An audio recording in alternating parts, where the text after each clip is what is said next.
didn't get much sleep last night. Was it No. hard to sleep on a lead? Yeah, I mean, I didn't really get a lot of sleep the entire week, honestly. I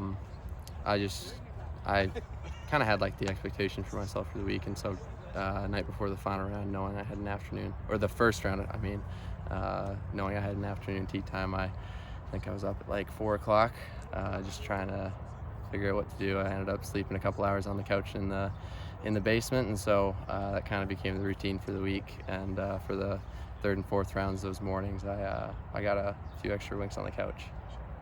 A symbol of how much this meant to you all week, but going back, when did you start pointing towards this? When did this become kind of the tournament you circled, like now might be the time? Yeah, after the AM at Minocqua for sure. Finished fourth that year, and that was kind of the point. That was my third AM, I think, and the other two before that I had missed the cut in both. And so that was the point where I had played well that week, and I knew that my game could hold its own against a lot of the guys older than me, like Harry and Thomas and Hunter and those guys. And so I knew that I could play some good golf and compete against those guys. And then at Lawsonia, played solid golf again. Finished sixth, and so that I think around sometime in those 2 years, those two events, that's when I really knew that this was one of the events that means the most to me. And coming out and playing well is really important every summer for me here. And so missing it last year was really tough because it is an event that I love to play in. And so coming back this year after not playing last year definitely had a big circle on the week. You said you had this strategic, aggressive mindset. When in this round, with a big league, did you turn to just to dial it down a notch? The only holes that I really laid off on were 10 and 16 today. 10, I just hit a 5-iron off the tee and gave myself a wedge in, and then 16, again, 5-iron off the tee, short of that bunker, just so I have a short iron into the green. Everywhere else, it was pretty much swing for the hills. I want to ask you about the double bogey, and then you kind of stubbed the chip on the next hole. How big was that putt you made then after that, and then the one on 9? Huge, yeah. The short putt on 7 that I missed was more just like a lack of focus, just a lapse, and that was one of the first times it's happened to me all week. So pretty fortunate that I played almost 4 full rounds of golf without doing that. But yeah, definitely kind of clued back in. The read on 8 was really comfortable for me. I felt like I had it pretty quick looking at the putt, and so to see that roll in was a huge boost of confidence, just to not kind of like start leaking oil, I guess, and then to bounce back and get the putt to fall on 9 was also really big, just to be even par for the round heading to this back 9. That at that point kind of know that even if some guys behind me were making moves, birdies are really valuable in the position I was. People say it's really hard to win with a big lead. Not that we would know, but what did you learn about playing with a big lead, and was it hard? Yeah, it was difficult. Like I said, just a lot of nerves, not a lot of sleep. Just coming out to start the round this morning, and having my hand shake a little on that first drive, and then the approach into the green. It was like 140 yards, and I played it for like 115 and got it pin high. And just the adrenaline that's going through my body, and how I handle situations like this. It's probably the most nervous I've really been to start rounds for the entire week. And so just settling into rounds, putting results out of my mind, which has been a huge part of my focus for the last year and a half, because I've gotten way too in my own way with thinking about where I am in a tournament or what score I'm at, or all the different things that can hurt you. So did a really good job of managing my mental game this week, and was able to make it pretty simple for myself. What does it mean to you that not only your name on that trophy, but to join the list of winners at Westmore, which includes Steve Stricker, Johnny Revolta, Andy North, Tommy Beach, some Hall of Famers? Yeah, huge.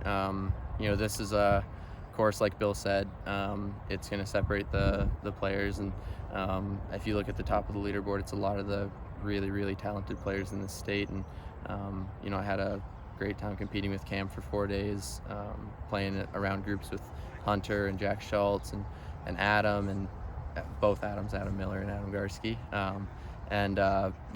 It was great just to play against what I really feel is the best group of amateurs in the state.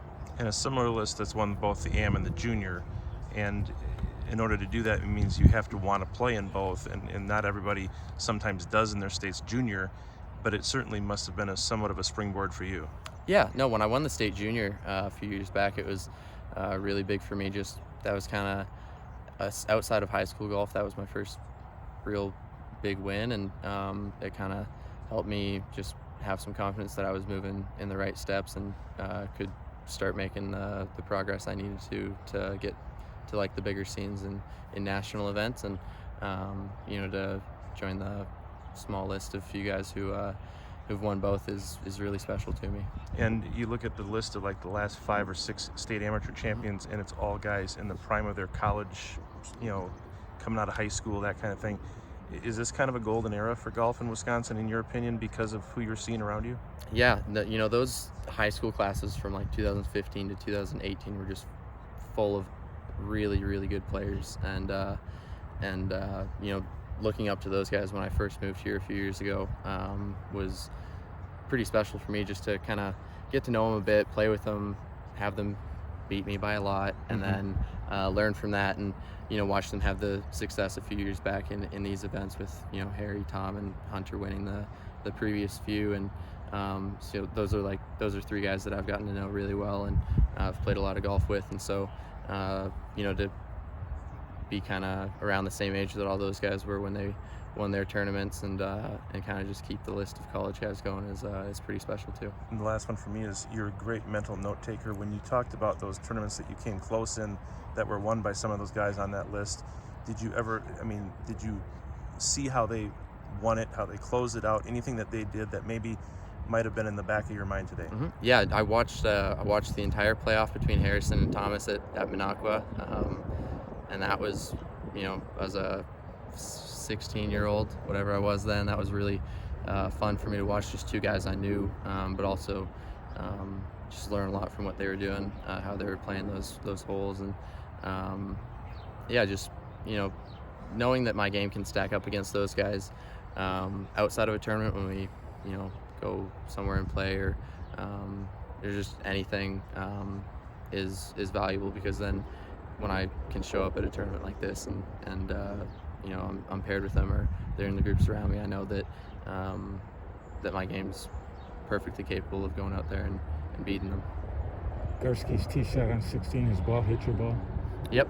Yeah. And your mom said that happened somewhere else this week too? Yeah, on 16 again.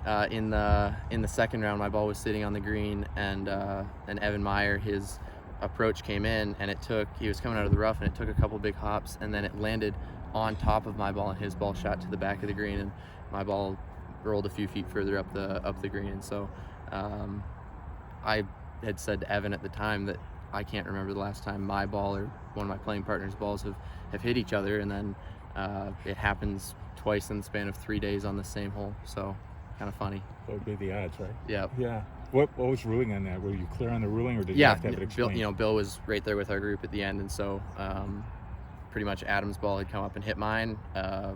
He just explained that I replaced my ball where it was, which was a few inches shorter than Adam's, and then he marks his ball and moves it off to the side so that I can only hit my golf ball, and then when he moved his back, it would then be in my divot. And so for Adam, the ruling was then that he got to place it in the nearest point with the same exact lie pretty much, and so he just went 2 inches to the side of my divot, kind of. Did you know that rule?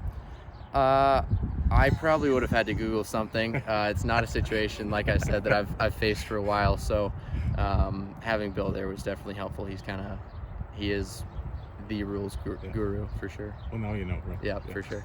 Thanks, Piercen. Yeah.